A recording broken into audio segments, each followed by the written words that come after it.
All right, Algebra 2, Day 2, going through our review. One of the big topics we talked about was how we can solve systems of equations. There's three methods actually. Graphing, which again, you know it's where the two equations cross.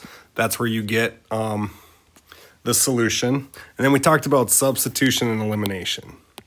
So I'm going to talk about how you can kind of identify and go through substitution. So anytime you can add or subtract, something very easily to get x or y by itself, that's when a good time to use substitution. So in this second equation, I see I've got x right here. All I have to do is add y on both sides, and then I'm left with x equals 13 plus y. So what I'm going to take is I'm going to take this 13 plus y, and I'm going to plug this whole thing into my first equation. So 4x plus 2y equals 10. But every time I see an x, I'm going to plug this in. I'm going to plug in 13 plus y. So 4 parentheses 13 plus y plus 2y equals 10. Remember to use the distributive property and multiply into both terms. 4 times 13, so you're 26, 52, plus 4y plus 2y equals 10. I notice that I've got 4y and 2y, so I'm going to say 52 plus 6y equals 10.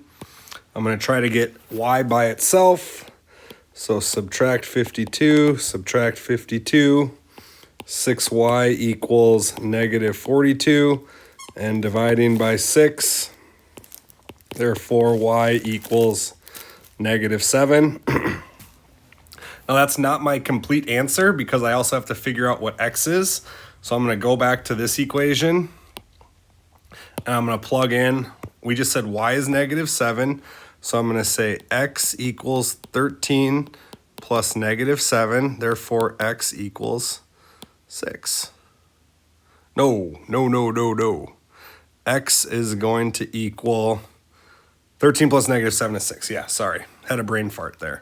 So x is 6, y is 7. So my equation is 6, negative 7. This is my final answer. So that's substitution. Elimination works when you can easily multiply one of your equations and then have two variables cancel out. So for example, if I look at these two equations and I multiply the whole equation by 2. Again, looking at my distributive property, this is going to go here, this is going to go here, and this is going to be multiplied here.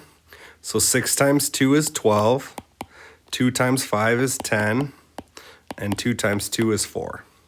So really, I just rewrote this, so this is no longer there. So now I'm going to look at, okay, negative 8x, so I'm basically going to be looking vertical now. So I'm going to say, all right, I've got my x's together, I've got my y's together, and then I've got my constants. So negative 8 plus 12 is positive 4, negative 10y plus positive 10y. So this was the big idea, is that I can cancel these out. And again, they have to be a negative and a positive. So potentially, in another example, you may have to multiply by negative 2 to get that 5. But in this case, because my top equation was a negative and the bottom was a positive, I just multiplied by 2 and it cancels out. And 24 plus 4 is 28. Divide by 4, let's see here, 4, 8, 12, 16, 20, 24, 28, x is 7. Now I got to pick one of my two equations. Again, it doesn't necessarily matter which one, whichever one you think would be easier. I think the second equation would be better. 6x plus 5y equals 2, just because there's not negatives at the beginning. So I'm going to plug this in right here. 6 times 7 plus 5y equals 2. 42 plus 5y equals 2. 5y equals, if I subtract it, negative 40, divide by 5, and y equals negative 8. So x is 7, y is negative 8. Real quick, just because I did mention something about graphing. So again, graphing, you kind of have three options. If your two lines intersect, you have one solution. So if this was one of my lines and this was my other line, again, this is one solution right here. If I have two parallel lines, so again, these are parallel, I have no solution because they are parallel. And if I have two lines that are the exact same line, it is going to be all reals. So you have all real solutions, all real numbers. So you can have no solution, one solution, or all the solutions if they are the same line. So those are three different ways that you can solve systems of equations. We've also got some different kind of forms of we have different forms of like equations. So standard form goes like this: ax squared plus bx plus c. Basically, you line up your exponents in decreasing order. And then again, any a value can change, the b value can change, and the c value can change. And again, notice how I've got my highest exponent first. This is really like x to the first power, and then I have no x's over here. Vertex form, if I look at vertex form, it's like, so this would be f of x, or y equals f of x equals x minus h squared plus k. And there's actually going to be an a out front. We can have a vertical stretch or a translation out front. So again, you can manipulate this a value by stretching it or shrinking it. You can eliminate this h value, which moves it left or right, and then this moves it up or down. So this is for when you're graphing translations. Again, stretch, shrink. This is left, right, and then this is up, down. So again, if it's adding, it's up. If it's subtracting, it's down. The goofy one is this, because our base equation is x minus h. So if you see something that's like x minus 3, that moves it to the right 3. And if you see x minus negative 3, minus a negative is really like plus. So if you see x plus 3, that means it moves left 3. So it's kind of a little confusing. It's a little bit backwards there. And then our last form is factored form, which again, you have your a value out front. I keep forgetting that. Again, you can always have a vertical stretch or shrink, x minus p, x minus q, where again, p and q are going to give you your zeros. And of course, you can change a as well. All of these are quadratics where you have a highest degree exponent of 2. Going to do a few examples of factoring. So this is an example of, again, the equations in standard form where it's ax squared plus bx plus c. And so in our top function here, we always take a times c. Now again, in this problem, if there's no number in front of your variable, you assume it's a 1. So this is 1 and c is 10. So I'm looking for two numbers that multiply to get 10, but then add, I put b down below, that add to get 7. So what are the only two numbers that multiply to get 10 but add to get 7?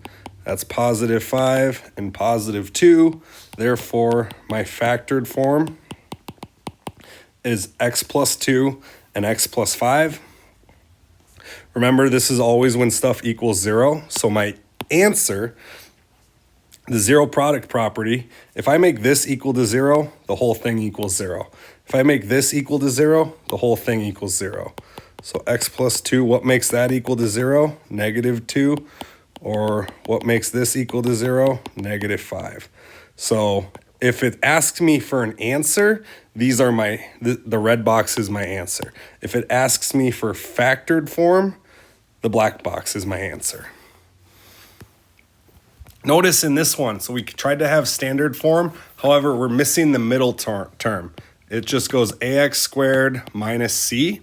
So this is kind of a hint, is that when you see this, and you also notice that you've got a perfect square number, so 16, 25, 36, 49, those are kind of hints that you want to try to pick up on. And so when I see this middle term dropping out, I know that whatever I have, it's going to be minus, and then it's going to be plus. And it's going to be the same number because when I FOIL it, the subtraction and the plus is going to cancel out. So again, what do? I take the square root of x squared, which is x. I take the square root of 25, which is 5, and I get x minus 5, x plus 5. This is my answer for factoring. I'll show you why it works. So again, if we FOIL x times x, x squared, x times 5, 5x, negative 5 times x is negative 5x, and negative times positive is negative. So notice what happens right here. Positive 5x minus 5x cancels out. And again, because my last answer was in my equation was x squared minus 25, the only way to multiply two numbers and get a negative is to have one negative and one positive. So your answer, if it asked you for the answer, would be 5 or negative 5. Okay, this last one is a little bit different. You'll notice that our a value is 1.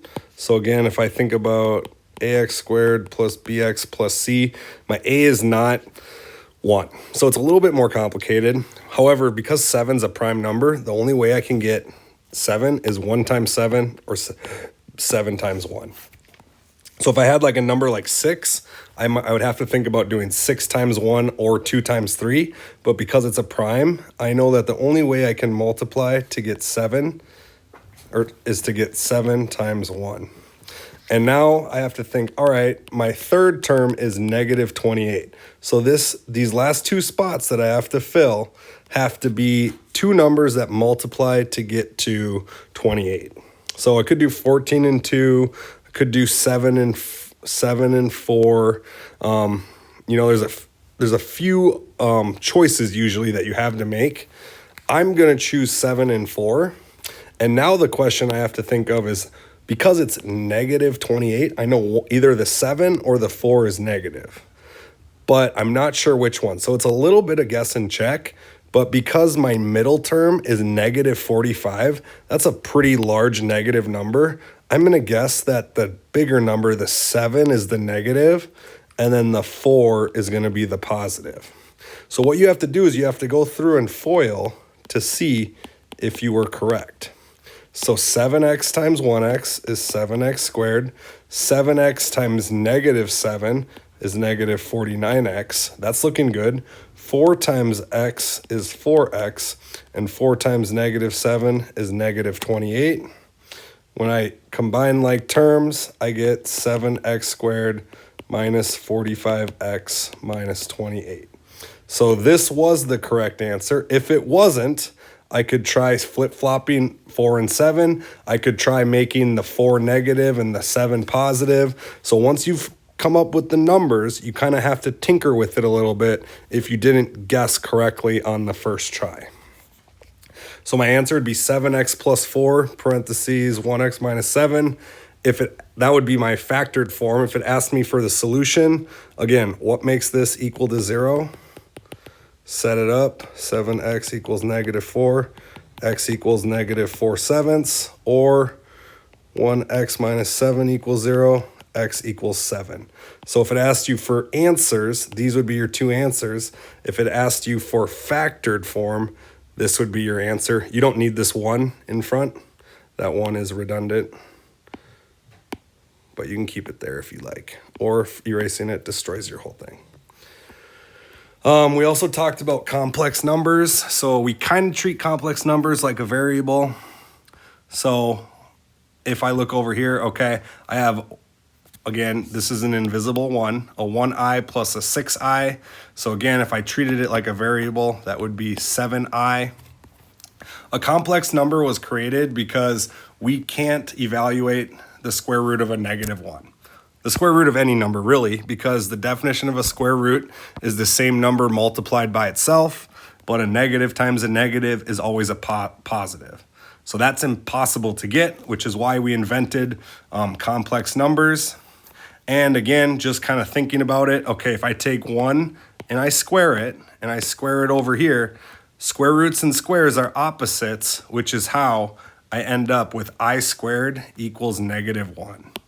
So you don't necessarily need this. Again, just important to remember that I is equal to the square root of -1 and I squared equals -1. So like if I look at this example, -8i minus 7i, -8 minus 7, add the opposite, -15i.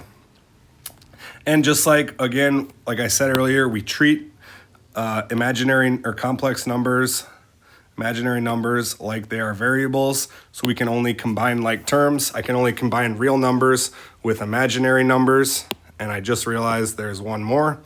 So 3 plus 8 minus 7, 11 minus 7 is 4. 3i minus 2i is 1i or I. So my answer is 4 plus I. Same with foiling. You foil it exactly like how you would if it was a variable. So take that first term, 7, multiply it by -8. 7 multiplied by 3i is 21i. -6i times -8 is positive 48i. And -6i times 3i is -18i squared. So before I start combining like terms, remember we have I squared, and we said I squared is equivalent to -1. So I'm going to rewrite this as -18 times -1. Now I've got some like terms. Let's get a better color. So I've got -56. Negative times a negative is positive, and then I have some imaginary numbers to add.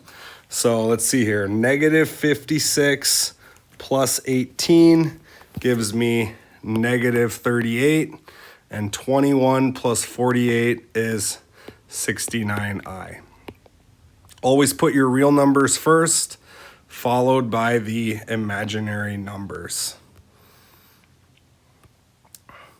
Last example for today is the quadratic formula. We sang it to the tune of Pop Goes the Weasel. There's a lot of different ways you can remember it. This is a formula you are going to have to, have memorized. X equals -b plus or minus the square root of b squared minus 4ac all over 2a, which again, if it's in standard form, this is a, this is b, and this is C. So I'm just going to start plugging in my numbers. X equals -17. Don't solve or simplify anything till you've written it all out.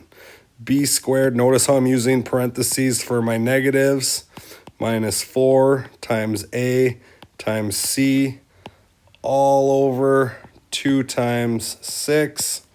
Now we can start simplifying. X equals -17 is positive 17, plus or minus the square root. -17 times -17 is 289. So I'm left with 289. 4 times 6 times 12. 288. Oh, that's going to be nice, because 289 minus 288 is not very hard. 2 times 6 is 12. Let's head this way. X equals 17 plus or minus the square root of 1 all over 12. The square root of 1 is just 1, so 17 plus 1 over 12. And then my second answer is 17 minus 1 over 12. So I get 18 over 12, which is the same thing as 1 6/12 or 1 1/2. And then 16 over 12 is the same thing as 1 and 4/12, which equals 1 1/4. So our two answers, let me see if I can clear that up, is 1 1/2 and 1 1/4. So super easy to make a mistake on this. Again, plug in all your numbers first, simplify one step at a time, and then slowly work from there. Simplifying when you can until you get two answers. You should get two answers.